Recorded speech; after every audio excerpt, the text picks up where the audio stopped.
နိုင်ငံတနိုင်ငံလူမျိုးတစ်မျိုးလို့ပြောဖို့အတွက်ရွှေရရင်ကျင်းမှုတွေတလေထုံးနှံတွေကိုယ်ကိုယ်ရဲ့ပါလာတယ်ကိုယ်ပိုင်စာကိုယ်ပိုင်ဟန်ဒီအပြင်တာစင်မြေစက်ထိန်းသိမ်းရမယ်အမှုပညာရက်တွေလည်းလိုအပ်ပါလေခင်ဗျာချန်ကုန်မြို့တစ်ဖက်ကနဲ့မနီမဝေးမြို့လေးတစ်ခုမှာတော့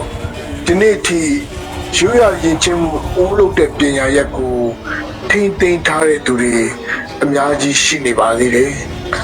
အရင်ကတော့အိုးလုံးမဲ့ဆိုရင်အိုးပညာရက်တစ်ခုတည်းတတ်တယ်လို့ထင်ပေမဲ့ပကြီးပညာရက်ပါတွဲဖက်ပြီးပါရှိနေတာတွေ့နေရပြန်ပါလေကျင်ပန်းများစွာဆွဲလာတဲ့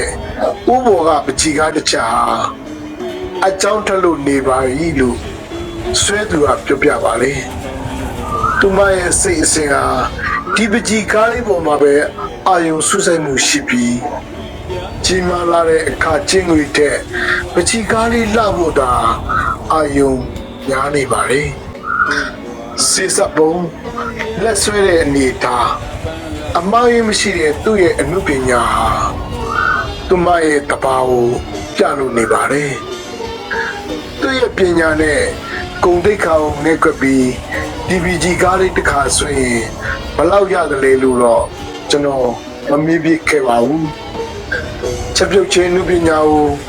တန်ဖိုးထားလာတဲ့ကျွန်တော်ဟာတစ်ခါတရံတော့ပတ်ဝန်းကျင်မှာနိုင်ငံရဲ့အမှုပညာတွေယူအားဒလိထုံးတမ်းတွေ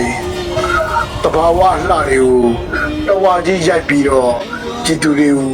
ပြချင်ပါသေးတယ်။ဘာတစ်ခုတည်းဝေးဖွားခြင်းနဲ့တည်ဆုံခြင်းကြမှာဝါသနာပါတဲ့အလုပ်တွေကိုလုပ်ရင်ပျော်ရင်းရှင်ရင်ပဲဘဝတွေကိုရှေ့ဆက်ချင်ပါတယ်။ဒီယူရရင်ချင်းမှုကိုထိန်းသိမ်းတဲ့ညိုလေးရဲ့နာမည်ကိုသိရင်ပြောခဲ့ကြပါဦးခင်ဗျာ။